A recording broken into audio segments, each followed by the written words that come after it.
লোকসভা নির্বাচনের ফলাফল ঘোষণার আগে ফেসবুক লাইভে এসে তৃণমূল নেতার বিতর্কিত মন্তব্যে চাঞ্চল্য ছড়ালো। দীর্ঘদিন ধরে 16 নম্বর ওয়ার্ডে রাজনীতি করেছি। দল এইবার আমাকে যেখানে যতটুকু কাজ দিয়েছে নিষ্ঠার সাথে করেছি এবং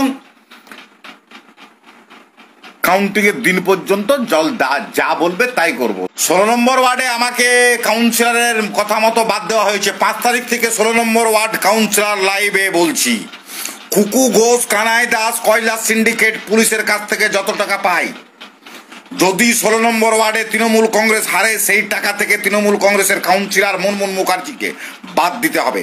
রাজেশ সাউ, মহেশ সাউ, গয়নার লোহা থেকে যত টাকা মাসোহারা পায় কাউন্সিলর সেটা বাদ দিতে হবে। এলাকায় যারা ঠিকাদারের কাজ করেছে, যারা 16 নম্বর ওয়ার্ডে কর্পোরেশনের ঠিকাদারের কাজ করেছে, তাদের মুখের কথা যত % টাকা কাউন্সিলরকে তারা দিয়েছে সেই টাকা কাউন্সিলরকে ফিরিয়ে দিতে হবে। 5 তারিখে 16 নম্বর ওয়ার্ডের রেজাল্ট বার হলে মাননীয় কার্তিক চন্দ্র ভূমি মহাশয়, আপনি যে মাসোহারাটা কাউন্সিলরকে দেন বন্ধ করতে হবে।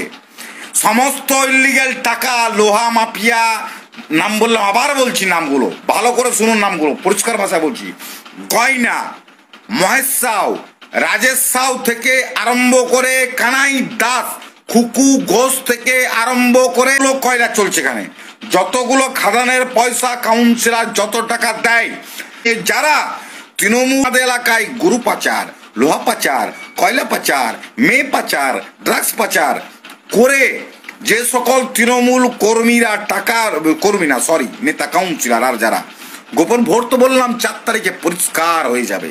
আবার বলছি, সমস্ত ইলিগেল পয়সা 16 নম্বর ওয়ার্ড কাউন্সিলর নেয়, সমস্ত কিছু তিনি দেখাশোনা করেছেন, পুরনো তৃণমূল কংগ্রেসদের অসম্মান করেছেন। আমার কাছে যা রাখা আছে আপনার উলঙ্গ হয়ে যাবেন। বিজেপির সাথে সিপিএম এর সাথে গোপন আতাত করে 16 নম্বর ওয়ার্ড কাউন্সিলর তোলাবাজের এলাকায় পরিণত করেছে। কন্ট্রাক্টরদের কাছে টাকা, ফ্যাক্টরিতে টাকা, লোহার টাকা, গরুর টাকা। বিজেপির বিধায়কের ছেলের সাথে গোপন সেটিং করে 16 নম্বর ওয়ার্ড কাউন্সিলর চুরি করেছে, তোলাবাজি করেছে এবং অহংকারে পরিপূর্ণ। এদিন আসানসোল পৌর কর্পোরেশনের 16 নম্বর ওয়ার্ডের তৃণমূল কাউন্সিলর মুনমুন মুখোপাধ্যায়ের মদতে এলাকায় কয়লা পাচারের মতো অবৈধ ব্যবসা চলছে বলে বিতর্কিত মন্তব্য করেন তৃণমূল কংগ্রেসের ব্লক সম্পাদক মনোতোষ মুখোপাধ্যায়। পাশাপাশি এদিন বিজেপির সঙ্গে কাউন্সিলর মুনমুন মুখোপাধ্যায়ের গোপন যোগাযোগ আছে বলেও তিনি দাবি করেন।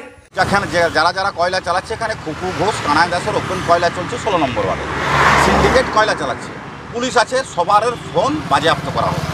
2 মাস ধরে কার কোথায় কাউন্সিলরের বাবার সমস্ত ফোন বাজেয়াপ্ত করা হোক, সত্যি মিথ্যা প্রকাশ হয়ে যাবে। এলাকায় কয়লা চলছে, কাউন্সিলরকে বাদ দিয়ে একটা বোকাকে শেখাবেন। ইনি কাউন্সিলর হওয়ার পর রাজনীতিতে, তার আগে ইনি রাজনীতি করতেন না, দলের টিকিট পেয়েছে কাউন্সিলর হওয়ার পর ইনি তৃণমূল। আমরা পার্টিতে কিছু না পেয়েও তৃণমূল। আমাদের এলাকাতে আমি অভিযোগ করছি, বিজেপির সাথে গোপন আতাত করে শুধুমাত্র পৌরসভাতে তৃণমূল কংগ্রেস জিতবে। আমাদের এলাকায় ব্লক প্রেসিডেন্ট ছিল আমাদের এলাকার কাউন্সিলর, পৌরসভায় এখানে গোপন সেটিং, পৌরসভায় তৃণমূল জিতবে, বিধানসভা লোকসভায় বিজেপিকে জেতানো হবে। এবং কয়লাটা বিজেপি চালায়, গরু পাচারের যদি কেউ দায়ী থাকে তার মূল বিজেপি, সেই বিজেপি এখানে কয়লা চালাচ্ছে। অথচ তৃণমূল কাউন্সিলর ঠুটো জগন্নাথ যে বিজেপির সিআইএসএফের কয়লা চলছে, বিসিসিএল এর কয়লা চলছে, তিনি একটা কথা বলার ক্ষমতা নাই কেন? আর এই কাউন্সিলর যখন থেকে কাউন্সিলর হয়েছে, আমাদের এলাকায় প্রত্যেক তৃণমূল কংগ্রেসকে অপমান করা হয়েছে।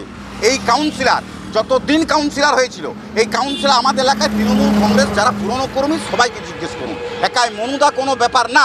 বিজেপি যদি কয়লা চালাচ্ছে, কাউন্সিলর ঠুটো জগন্নাথ হয়ে বসে আছে। ভোটের নির্বাচনে বারবার যে লোকসভা বিধানসভায় হারে এবং এর পেছনে দল কারণ কেন দেখবে না? পৌরসভায় আপনি জিতবেন, আবার লোকসভা বিধানসভায় হারবেন, আপনি পার্টির নেতৃত্ব দেবেন। এই কাউন্সিলরের কথা মতো 16 নম্বর ওয়ার্ডের আমি 23 বছরের তৃণমূল কংগ্রেস কর্মী, আমাকে বাদ দিয়ে দেওয়া হয়েছে। কারণটা কি? কারণটা ইলিগেল ব্যবসার সাথে সমঝোতা না করে আমি চলি। একটা জিনিস দেখা যাচ্ছে, আপনি একসময় কার হয়ে ক্যাম্পেনিং করছেন, তাকে কাউন্সিলরের ইলেকশনে আপনি কার হয়ে হেঁটেছেন মাঠে নেমে। তার বাবা দীর্ঘ 14 বছর ব্লক প্রেসিডেন্ট ছিল, আমি ওই অফিসে পেচ্ছাপ করতে যাইনি। দল মলয় বাবু, বিধান বাবু আমাদের গীতাঞ্জলি ম্যারেজ হল 16 নম্বর ওয়ার্ডে বসেছিল। এটা মুনমুন মুখার্জি না, আপনারা মনে করুন এটা মমতা বন্দ্যোপাধ্যায় প্রার্থী। সেই মমতা বন্দ্যোপাধ্যায়, আমি লোকের মতো ওই পৌরসভা ভোটে বেড়ায় যায়। আমি আমাদের নেতা মলয় ঘটক, আমাদের নেতা বিধান উপাধ্যায়ের কথা শুনে আমি মমতা ব্যানার্জিকে প্রার্থী হিসাবে এই প্রার্থীকে জিতিয়েছিলাম, কিন্তু এই প্রার্থী জেতার পর না তৃণমূলের কোনো আদর্শ মেনেছে, না মমতা ব্যানার্জির আদর্শ মেনেছে, না নিচু তলার কর্মীদের নিয়ে চলেছে। একটা জিনিস অভিযোগ করছেন কাউন্সিলের পক্ষ থেকে যে আপনার এলাকায় স্বার্থসিদ্ধি হয়নি ও তার জন্য কার কি স্বার্থ সবাই জানে। কাউন্সিলর যদি কাউন্সিলর না হতো রাজনীতি করতো না। এবং আপনার নামে একসময় মহিলারাও অভিযোগ করেছে।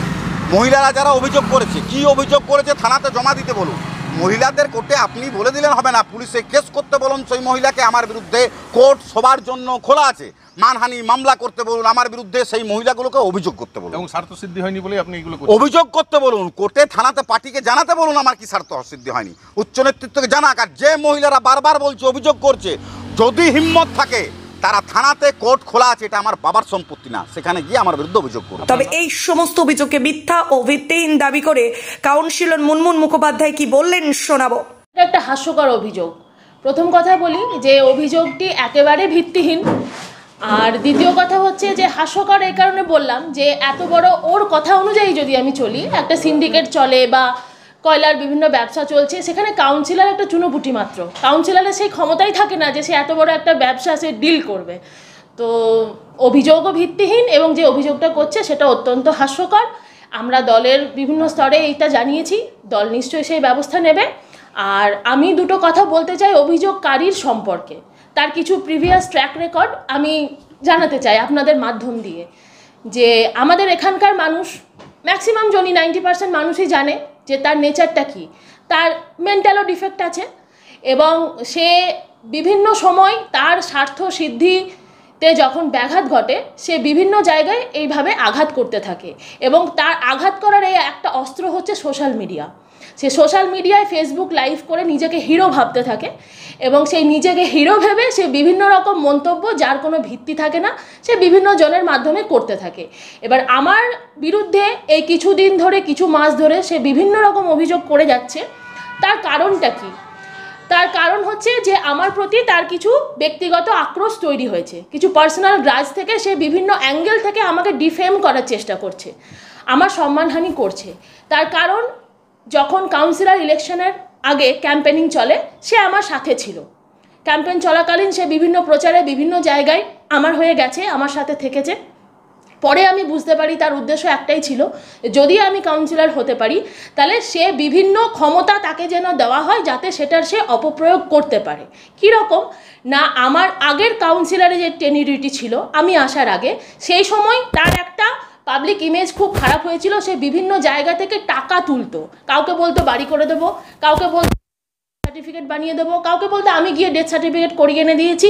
এবং আপনারা প্রশাসনের কাছে খবর নিলে জানতে পারবেন যে কিছু মহিলা, প্রায় কয়েকশো মহিলা মিলে এই মনতোষ মুখার্জির বিরুদ্ধে একটা এফআইআর দায়ের করা হয়েছিল। কি কারণ না, সেই সমস্ত মহিলাদের কাছ থেকে বেশ কিছু মোটা অঙ্কের টাকা তুলে নিয়েছিল তাদের বাড়ি বানিয়ে দেবে বলে, তাদেরকে মিথ্যা প্রতিশ্রুতি দেওয়া হয়েছিল। এই নিয়ে তার বিরুদ্ধে কমপ্লেনও করা হয়েছে। আপনারা চাইলে প্রশাসনের কাছ থেকে সেই কপি আপনারা পেতে পারেন। তো আমি কাউন্সিলর হওয়ার পর প্রথমেই এসে এই জায়গাটাতে তাকে আটকানোর চেষ্টা করি যে আমাদের সাথে থাকলে দলের ভাবমূর্তি নষ্ট, কাজ করা যাবে না। তুমি দলের হয়ে কাজ করো, তুমি কাউন্সিলরের হয়ে কাজ করো, কিন্তু মানুষের কাছ থেকে কোনো তাদেরকে ভাওতাবাজি দিয়ে তাদের কাছ থেকে যে সরকারি পরিষেবা দেওয়ার নাম করে তাদের কাছ থেকে কোনো টাকা তোলা যাবে না।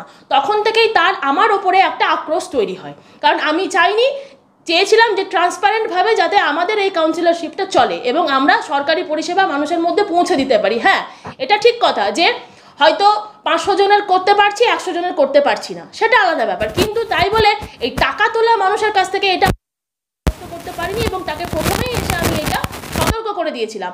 কিন্তু তাকে সেই সতর্ক করার পরেও সে নিজের কাজ চালিয়ে যাচ্ছিল বলে আমি তাকে বাধা দিই। তখন থেকে তার আমার উপর একটা পার্সোনাল গ্রাজ তৈরি হয় এবং সে বিভিন্ন অ্যাঙ্গেল থেকে যেদিন যেটা তার মনে হয়, যেদিন যে ইস্যুটা তার মনে হয় সে সেটা নিয়ে একটা ফেসবুক লাইভ করতে বসে যায়, বিভিন্ন অ্যাঙ্গেল থেকে আমাকে ডিফেম করার চেষ্টা করছে।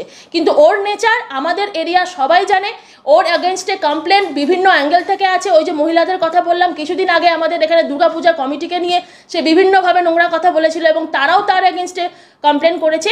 তো আমি একা না, তার যখন যার সাথে স্বার্থসিদ্ধি ঘটে না, স্বার্থসিদ্ধির ব্যাঘাত ঘটে, সে এরকম করে একটা ফেসবুক লাইভ তৈরি করে এবং আমার প্রতি পার্সোনাল ডাচ থেকে সে এগুলো করছে। তো সুতরাং অভিযোগকারী নিয়ে আমি এই কথাগুলো জানালাম। আর অভিযোগটা অবশ্যই সম্পূর্ণভাবে ভিত্তিহীন। আপনারা আমার উচ্চতরের যারা নেতৃত্ব রয়েছেন আপনারা সেখানেও কথা বলতে পারেন, আশা করি সেখান থেকে আপনারা সঠিক উত্তর পেয়ে যাবেন।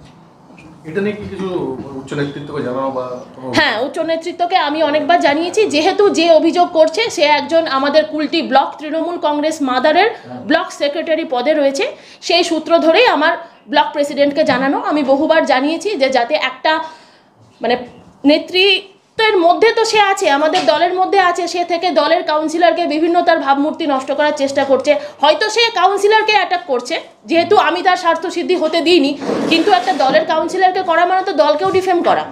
সেই অ্যাঙ্গেল থেকে আমি ব্লক প্রেসিডেন্টকে বারংবার জানিয়েছি এটার বিরুদ্ধে ব্যবস্থা করার। হয়তো ওনারা ব্যবস্থা নিয়েছেন কিন্তু সেটা ফলপ্রসূ হয়নি, সেই ব্যাপারটা ওনারাই ভালো বলতে পারবেন। এটা নিয়ে কি কোনো অভিযোগ করবেন?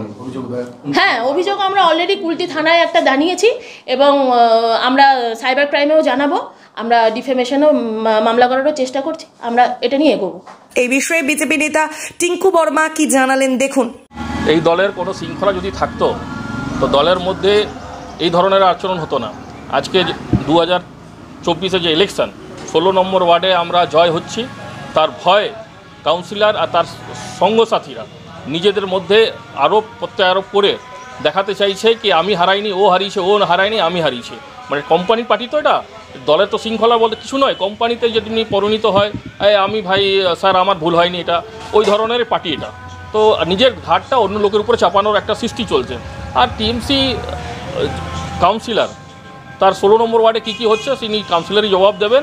ওনার দলের লোক যদি আরোপগুলো এগুলো লাগাচ্ছে কয়লা গরু যা কিছু, কাউন্সিলর রাজ্য নেতৃত্বকে বলুক আর টিএমসি নিজের শক্তি দেখাক। লেকিন আমার মনে হয় না কি টিএমসি এই ধরনের কোনো কাজ করবে, কেন টিএমসি তো কোম্পানি দল, সে কোনো শৃঙ্খলার কোনো সংগঠনই নেই। এদের যেখানে ভাগ পাচ্ছে না, লুটে খাও লুটে চলো। পশ্চিমবাংলা মানুষ ভারতীয় জনতা পার্টিকে এই জন্যই বাংলাতে আনতে চাইছে, যাতে পশ্চিমবাংলাতে এই সব ধরনের দুর্নীতিগ্রস্ত কাণ্ডগুলো থেকে মুক্তি চায়। ভাগাভাগি পরাজয়ের ভয়, ভাগাভাগি, আর এদের তো লুটের কাজ। একটা দেখবেন 1 কিলোমিটার এক একটা করে পার্টি অফিস। কারণটা কি? দিদি 2011-তে বলেছিল একটা পার্টি অফিস হবে না। আজকে দিদির গল্প যদি মেলান 1 কিলোমিটার এক একটা করে পার্টি অফিস আছে। কিসের জন্য? শুধু ভাগ। সকাল থেকে বিকেল পর্যন্ত এরা মোটরসাইকেল থেকে বেরোয় শুধু ভাগ নেবার জন্য। পালসার গাড়িতে 200 টাকা তেল ভরাবার জন্য এরা ঘুরে বেড়ায়, যাতে 200 টাকাটা কোথায় থেকে আনি। এটা আজকে সাধারণ একটা মানুষ বলছিল আমাকে, সেই বক্তব্যটা আপনার কাছে আমি রাখলাম। হার আসানসোল সিট ওরা হারছে। পশ্চিমবাংলায় আমরা 25 থেকে বেশি সিট আনছি। মানুষের মধ্যে বিজেপিকে আনার যে দেখতে পাচ্ছেন, মানুষ চাইছে কি বিজেপি আসুক। তার হার পরাজয়টাকে কে কার মাথাতে ফুটবে সেই নিয়ে ওরা নিজেদের মধ্যে গোষ্ঠীদ্বন্দ্ব করছে। একদম প্রকাশে বোঝা, পুরো সারা পশ্চিমবাংলায় গোষ্ঠীদ্বন্দ্ব চলছে। টিএমসিকে মারছে, ওদের পঞ্চায়েত প্রধানকে মেরে দিচ্ছে, বিধায়ককে ছাড়ছে না ওরা। দিদি নিজেই বিধায়ক, ওই মণ্ডল বিধায়িকাকে নিয়ে পুরো মঞ্চ থেকে উনি বলেছেন এই লোকসভা ইলেকশনে। তাহলে এটা তো প্রকাশ্যে আছে। ওনারা সুপ্রিম লিডার যদি এই ধরনের শৃঙ্খলাবোধের ধ্যান দেন না, তাহলে এটা তো সাধারণ কুলটি বিধানসভা হয়েছে, তো কী হয়েছে? এটা তো ব্লক স্তরে, এটা পুরো জেলা রাজ্য জুড়ে এদের আছে। কুলটি থেকে ওয়াসিম খানের রিপোর্ট, 24 ঘন্টা লাইভ। ফ্ল্যাট বুকিং চলছে, আজই যোগাযোগ করুন Gita construction, B10/249 near central park, Kalyani. Booking চলছে কল্যাণী B2/221, B2/312, কাঁচরাপাড়া ঘটক রোড, সতীশ নন্দী রোড, লোক সিনেমা চাঁদমারি রোড, লিচুবাগান সিরাজ মন্ডল রোড, টিকটিকি বাজার, মিলননগর আবুরিপাড়া, রজনীবাবু রোড, নিপেন সরকার রোড, আরপি স্কুল, নৈহাটি 6 নম্বর গেট, বিজয়নগর, ভাটপাড়া রূপশ্রী হল, হালিশহর রাজমহল হাউজিং এস্টেট। আজই ফোন করে বিস্তারিত জানুন। গীতা কনস্ট্রাকশন 9831478795।